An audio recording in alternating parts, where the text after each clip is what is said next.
Hola a todos, espero que se encuentren muy bien el día de hoy. Esta semana es el reto número 3 y vamos a hablar de las biografías de los principales autores de la administración. Bueno, vamos a empezar con la biografía de Ernest Dell. Ernest Dell nació en Hamburgo, Alemania, el 4 de febrero de 1917. Pese a haber nacido en Alemania, decidió realizar sus estudios universitarios en la prestigiosa Universidad de Yale en los Estados Unidos. Su interés en lo profesional estaba bastante más focalizado en cómo se podían administrar las empresas y la gerencia de las mismas. De hecho, tras graduarse en 1950, empezó a dar clases de administración de empresas en la Universidad de Columbia, además de impartir algunos cursos de Pensilvania. Durante sus años de docencia, expuso dos libros muy importantes que se llaman, primero, Los grandes organizadores, que fue en 1960, y el segundo se llama Gerencia, Teoría y Práctica, que fue en 1965, que han sido usados como herramientas fundamentales en los cursos de administración y gerencia en muchas universidades. Pero además de ejercer de profesor, tuvo la oportunidad de trabajar de lleno en el ámbito empresarial. Bueno, Ernest Dell ha sido un importante exponente para el mundo de la gerencia y la administración. De hecho, se le considera el padre de la teoría empírica de la administración.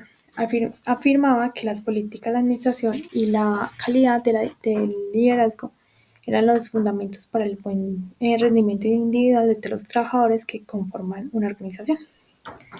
Bueno, seguimos con la biografía de Frederick Winslow Taylor.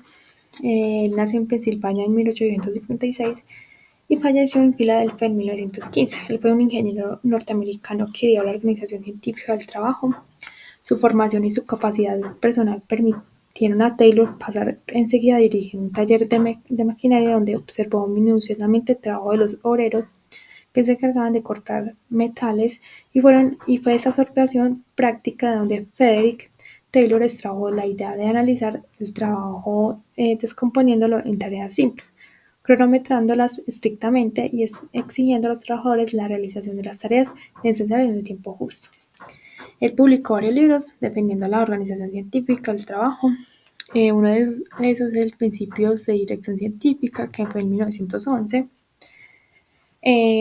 La teoría científica se basa en métodos y leyes científicas que permiten aprovechar de una mejor forma la jornada laboral, evitando pérdidas de tiempo y de dinero en el proceso de producción. Su objetivo fundamental es alcanzar los niveles máximos de productividad y, por lo tanto, de prosperidad. Les voy a mencionar 4 principios que Taylor concretó para definir una empresa para aumentar su producción y minimizar los costes. El primero sería el principio del planeamiento, el segundo el principio de preparación, el tercero es el principio de control y el cuarto es el principio de ejecución. Bueno, vamos a seguir con la biografía de Henry Fayol. Él nació en Estambul en 1841 y murió en París en 1925. Él fue un ingeniero y teórico de la administración de empresas. Henry Fayol es sobre todo conocido por sus aportes en el terreno del pensamiento administrativo. Expuso sus ideas en la obra Administración Industrial y General, publicada en Francia en 1916. Fayol desarrolló todo un modelo administrativo de gran rigor por su época, sirviéndose de una metodología positivista consistente en observar los hechos, realizar experiencias y extraer reglas. En otra obra suya, La incapacidad industrial del Estado, que fue en 1921, hizo una defensa de los postulados de la libre empresa frente a la intervención del Estado de la vida económica. Bueno, el modelo administrativo de Fayol se basa en 3 aspectos fundamentales: la división del trabajo, la aplicación de un proceso administrativo y la formulación de los criterios técnicos que deben orientar la función administrativa. Bueno, Fayol resumió el resultado de sus investigaciones en una serie de principios que toda empresa debería aplicar. Bueno, les voy a mencionar cuáles son. La primera sería división del trabajo, la segunda sería autoridad y responsabilidad, La tercera sería disciplina, la cuarta unidad de mando, la quinta unidad de dirección, la sexta interés general sobre individual, la séptima remuneración del personal, la octava el grado de centralización, la novena la jerarquía o cadena de mando, la décima el orden, la 11 la equidad, la 12 la estabilidad personal, la 13 la iniciativa, la 14 el espíritu del equipo. Bueno, seguimos con la biografía de Helton Mayo. Él nació el 26 de diciembre de 1880 en Adelaide, Australia, y murió el 7 de septiembre de 1949 en Guildford, Reino Unido. Él fue un teórico social, sociólogo y psicólogo industrial especializado en la teoría de las organizaciones, las relaciones humanas y el movimiento de las relaciones humanas. Su interés primordial fue estudiar los efectos psicológicos del crecimiento que podían producir las condiciones físicas del trabajo en relación con la producción. También demostró que no existe cooperación de los trabajadores en los proyectos si estos no son escuchados ni considerados por parte de sus superiores. Así es difícil y en ocasiones casi imposible llegar a los objetivos estipulados.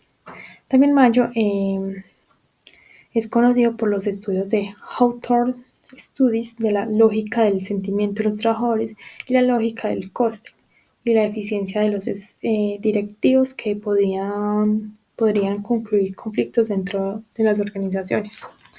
Mayo y sus colaboradores descubrieron que, en general, el aumento de la productividad se debe a factores sociales como la moral de los empleados, la existencia de satisfactorias interrelacionales entre los miembros de un grupo de trabajo y la eficacia de la administración, un tipo de administración capaz de comprender el comportamiento humano, especialmente el comportamiento grupal y de favorecerlo mediante habilidades interpersonales como la motivación, la asesoría, la dirección y la comunicación.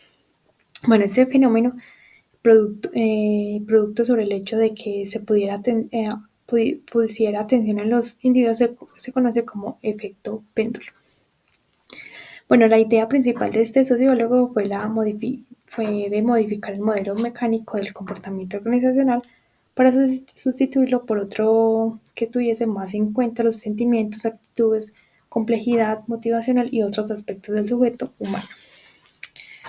Bueno, vamos a seguir con la biografía de Max Weber.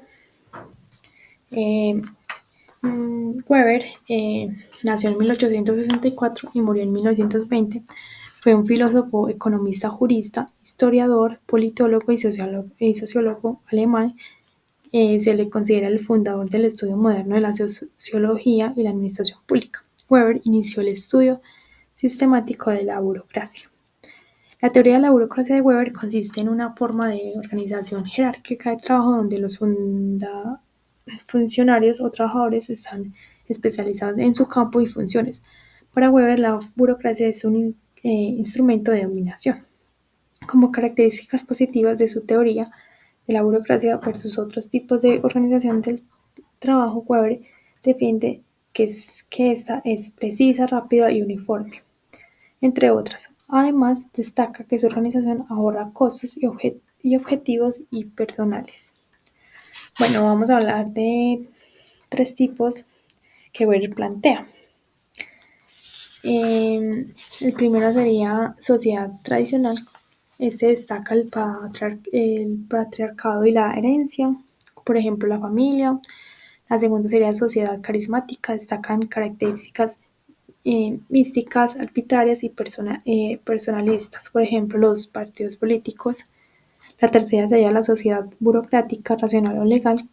Esta destacan las normas impersonales y la racionalidad, por ejemplo, las grandes empresas. Y les voy a mencionar 3 tipos también de autoridad legítima, que sería la autoridad tradicional, la autoridad carismática, la autoridad legal, racional u burocrática, propia de su teoría. Bueno, vamos para la última biografía, que es de Douglas MacGregor. Bueno, Douglas MacGregor nació en 1906 en Detroit, Estados Unidos, y falleció en 1964 en Francia. Fue un economista estadounidense, ejerció de profesor en la Escuela de Gestión y Administración del MIT, se graduó en ingeniería mecánica y obtuvo el doctorado de psicología.